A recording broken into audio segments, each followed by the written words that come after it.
Hello and welcome to another weekend with Game Day U. I'm Ashley Van Velde alongside Parker Abels, Carly Murray, and Dylan Rivera will join us from Morgantown, West Virginia, where the Sooners are primed to take on the Mountaineers. But before we get into what's going on today, let's take a look back at last week's matchup against the Baylor Bears. Oklahoma struggled containing Baylor the whole game, but part of this is because Dillon Gabriel threw 3 interceptions. Gabriel's 3 missed punches allowed Baylor to dominate the possession margin and put the Sooners defense back out on the field. But penalties and allowing the Bears to score at critical points knocked OU down. Baylor finished off Oklahoma 38-35 in Norman, and this was a tough loss for the Sooners. I sat in that press conference room with Brent Venables, Parker, after, and he was clearly not happy about the loss, and he expected more from this team. Yeah, you know, the Sooners fought the entire game, and it just wasn't enough to hold off the Bears. I know that loss hurt, and it's been on their mind all week, but they have another opportunity to win today, and I know they're excited about that. That they do. Carly, Dylan, how are you both feeling about last weekend? I'm Carly Murray, and alongside me is Dylan Rivera, and we're here in Morgantown for the Oklahoma Sooners versus West Virginia Mountaineers matchup. Dylan, how you feeling? I'm feeling good. I'm a little cold. It's going to be cold today, so not looking forward to that, but should be a great game. Now, before we talk about the game, let's talk about the Sooners game last week against the Baylor Bears, and the defense just left massive gaps on the field, and that allowed the Baylor's rushers to be explosive. Yeah, and then on the offensive end as well, Marvin Mims and Dillon Gabriel struggled at Iowa State to find that connection, but it was there against the Bears. 4 catches, 120 yards for Marvin Mims, including a touchdown, so not a bad day at the office. Thanks, guys. We'll be back to you soon. Meanwhile, tight end Braden Willis talked about what he thinks the Sooners need to fix on the team to win out their final 3 games. We take for granted how little mistakes that we've made in the past, but it is football, and, you know, we got a big separation of age on this team, and, you know, it happens. So I think the biggest thing is learning from it, from it for the future, and learning from it for the next 3 games. And from one receiving threat to another. Dylan mentioned this a second ago, but Marvin Mims struggled a lot against Iowa State, but had a huge bounce-back game versus Baylor. The Sooners are going to need him to continue that success today in order to get him going. Here's what Marvin had to say about his big day versus the Bears. Felt great. You know, I kind of felt bad after the Iowa State game. You know, still came away with a win. You know, that's the biggest importance of that game, but I just felt like I let the team down. But at the end of the day, to come back to the Baylor game, played how I did, just people talking to me, coaches, teammates, you know, support staff, just people talking to me throughout the week, it definitely helped to play that game Saturday. Teams in college football are going for it on 4th down, so it's important to have a 4-down mindset whenever they get on the field. Ted Roof says that his defense has been good on 3rd downs, but it all starts with the 1st down. You play 1st, 2nd, and 3rd down affects 4th down too, and it all goes together. It's all a piece of the pie, and it's interwoven. So that everything we do is important. It's got to be with precision and extreme detail. While the offense may not be up to recent OU standards, the Sooners still managed 35 points against the Bears last Saturday. Fans, of course, for no reason are pointing their fingers on Twitter at Jeff Lebby and Dillon Gabriel, but the Oklahoma quarterback knows there's a lot to like with this offense, and they've just got to continue to keep their head up. And like I said, it's just a couple plays that we want from each game that ended up helping dictate what the result was. So it's unfortunate, but we got to continue to, you know, stay positive and get right for the next week. Thanks, Dylan and Carly. We will hear from you again soon. Game Day U's Dakota McDowell-Wapakichi is live on campus in these cold, cold temperatures with a heartwarming story. Dakota? Yeah, when we come back, I'll have an in-depth look into a Sooner fan you most likely see at every athletic event. Don't leave. Game Day U will be right back.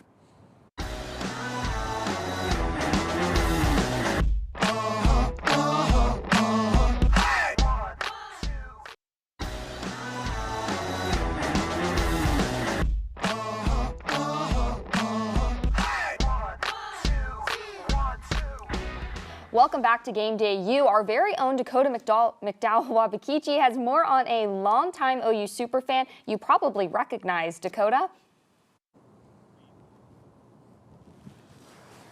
Many Sooner fans see Mr. OU out and about at the games on Saturdays or even midweek. He's a landscaper here for the facility management team. But why does he go so hard at every Sooner athletic event? I was able to talk with the guy about his time and persona behind Mr. OU. Boomer! Boomer! Antonio Record, better known to many Sooner fans as Mr. OU, has been the guy to bring many smiles to fans from all over when in Norman or on the road supporting the Sooners. Although some can't remember the days whenever he wasn't there, his start wasn't too long ago. Before moving to Norman in 2018, he told his boss in Tulsa that he was going to let the world know about Mr. OU. That's whenever he quit his better-paying job to move down to Norman to work for the university, taking a pay cut just to make a difference in fans' lives. I try to tell people, if you don't believe in God or whatever you believe in, you should watch me. I am one of the brokest people you would meet, and somehow God blesses me to get to these places. It has not always been easy to make the games, as he has accepted donations from family, friends, and fans just to be able to attend the events. OU does not supply him with free tickets, but he said he will support his Sooners no matter what, because of the impact he can make on the kids in the stands. One of his most fond interactions came from a kid with meningitis during an OU lacrosse game after Kobe Bryant's death. The little kid got out there, he got to cheer him on, he got to do everything. Turned out his mom finds me on Facebook and says, God brought you here to meet my son. Keep doing what you do. Told me about his story and said, all night he talked about you. He just talked about you. You made him believe that he can play for OU. Now, Record told me that Mr. OU isn't about collecting publicity, and rarely does he talk about emotional topics, but says Mr. OU is meant for the people. I tell people, if I made you smile, made you laugh, made you cry, made you dance, Mr. OU did his job. All right.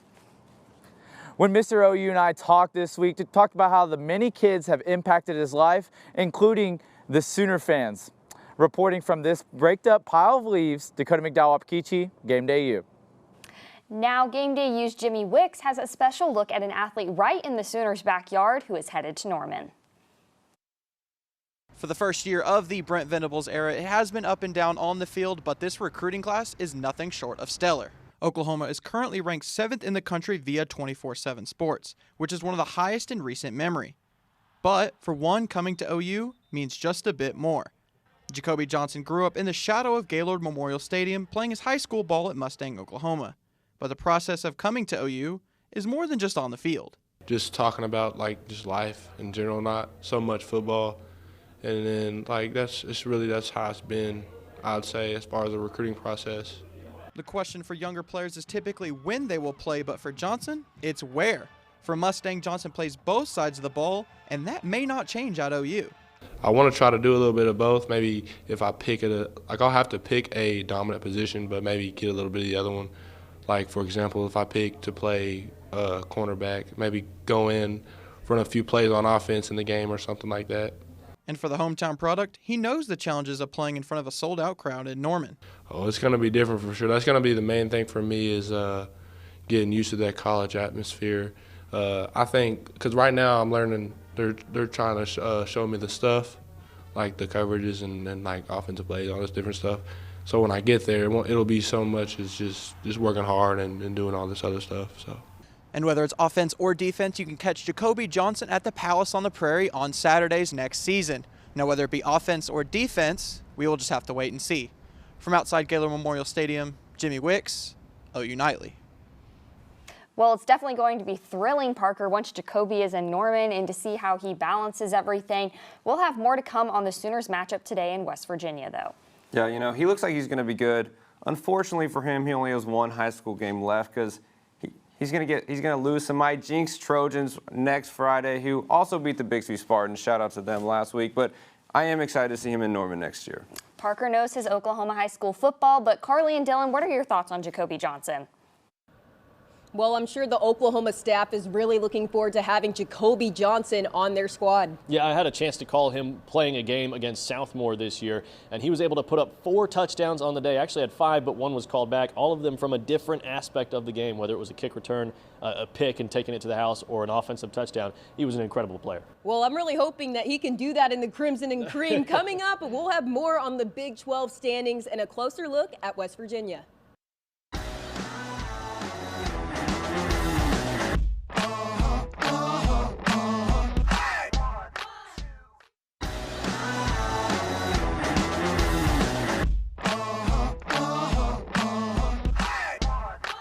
It's time to take a look at OU's opponent today in West Virginia. What can we expect from the Mountaineers?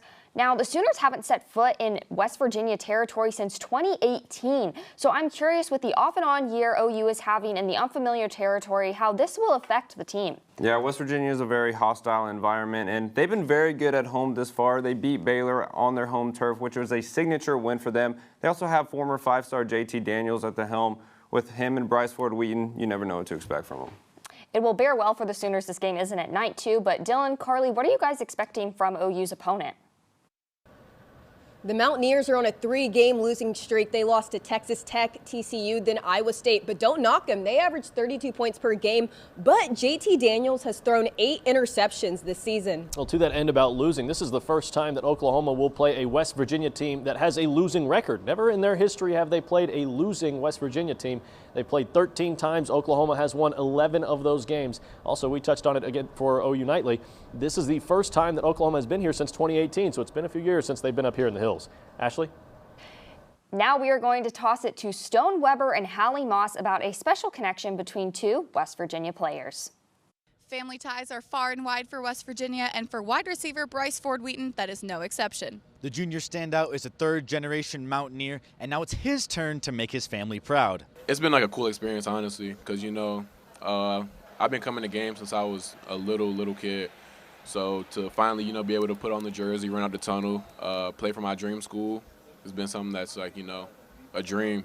There's plenty of connections in Morgantown, and this is the case for 2 West Virginia natives. Learning how to be teammates is nothing new for center Zach Frazier and defensive lineman Dante Stills, who have been playing together since their Pee Wee football days. Cool growing up together and really going along, you know, to same middle school, same high school, same college together. It's really special. And, you know, to have someone like that across from the ball to really make you better every day, it's really special. West Virginia looks to get over the hump in Neil Brown's 4th year, and they look to beat OU for the first time since joining the Big 12. Tune in to find out if they can finally take down the Sooners on November 12th. I'm Hallie Moss with Stone Weber, reporting from AT&T Stadium, Game Day U. Now, it's not all about West Virginia and Oklahoma. There's plenty of other Big 12 action across the conference, so it's time to take a closer look. Kansas knocked off number 18 Oklahoma State last Saturday, and the goalposts in Lawrence were also knocked down. KU looks for another win in Lubbock this weekend, but Texas Tech is fighting right now to make it to a bowl game, sitting at a 4-5 record. Yeah, and the other Kansas team, of course, the Kansas State Wildcats, are coming off a tough loss to the Longhorns and now have a big road test versus Baylor. The two could be fighting for a spot in the Big 12 championship, as the winner could be in sole second place, depending on how the Longhorns do versus TCU. But Baylor is on a 3-game win streak, and the Wildcats will have their hands full in Waco. Now back to Morgantown. Carly, Dylan, what are you taking notice of across the Big 12? The TCU Horned Frogs head down to the 40 acres to play Steve Sarkisian's Texas Longhorns. And this Texas team just beat a good Kansas State team. And TCU is still undefeated thanks to QB1 Max Duggan. But TCU's weak spot is their defense. Sonny Dykes' defense lets up 27 points per game. And I don't think that they can stop Texas. They have so many playmakers. How about Oklahoma State? Not looking so hot for the Pokes right now. Back-to-back losses, really embarrassing back-to-back losses, I should say. And let me look at the numbers. Outscored 85-16 in the last 8 quarters of action. Hasn't been so hot for Oklahoma State. Obviously, life without Spencer Sanders, not doing so well. We've got more coverage of what you can expect from the Sooners in Morgantown coming right up.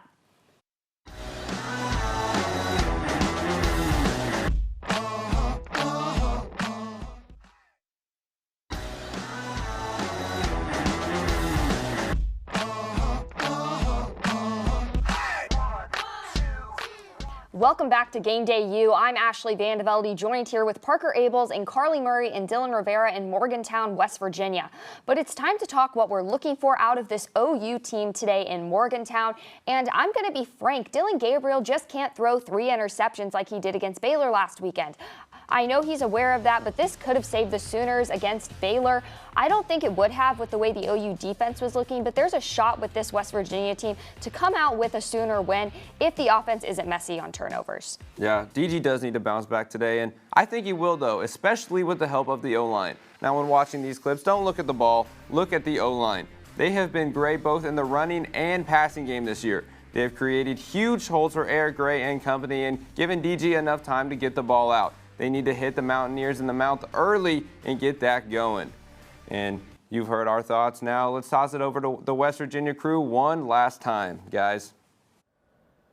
The Sooners have got to improve in gap integrity. Gap integrity starts with lining up at the line of scrimmage. The defensive line were not in their proper gaps after the ball was snapped, and that left massive holes, and that's how Baylor's run game was able to be so efficient last weekend. You can't have multiple guys in the same gap and have voids on the field. Well, to that point, Carly, let's just call out the whole front seven because I want to call out the linebackers for nearly the same thing. This clip right here is all the proof you need that something isn't translating with this group. Both Stutzman and Kanek rush into the same gap and leave a massive hole for Craig Williams to walk through untouched. 6 points on the board. Stay patient, feed your gap, read the blockers, get over the top and finish. Okay, Dylan, let's move on to score predictions. I think that this will be an offensive matchup. I have Oklahoma beating West Virginia 35-30. I completely agree with you on the 35. I think Oklahoma gets 35 for back-to-back weeks. West Virginia puts up 24, so 35-24 the final score. Sooners walk away with a win. Well, that's all from us here in Morgantown. Back to you guys in the studio. Thanks, guys. I say OU rebounds and gets out of West Virginia with a 34-17 win over the Mountaineers. What about you, Parker? Yeah, I'm actually going to pull a Kirk Herbstreit, and I'm not going to give my pick just yet. I'm unfortunately not calling the game like he would, but I'll be giving my pick at the end of the show, so stick around for our game day picks.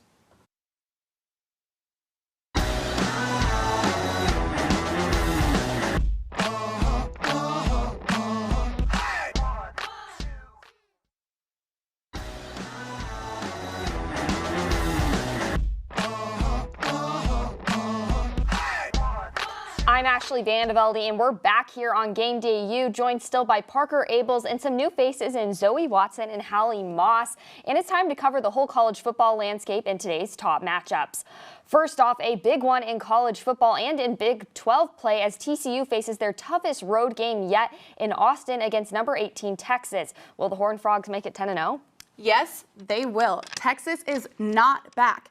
If there is a team that's going to end TCU's undefeated streak, it's not going to be Texas.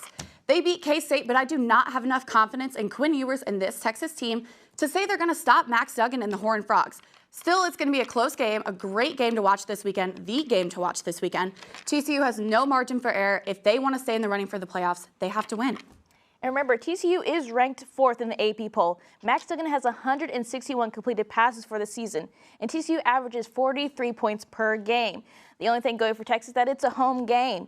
8 players on the defense have over 20 solo tackles. They'll be able to shut down Bijan Robinson.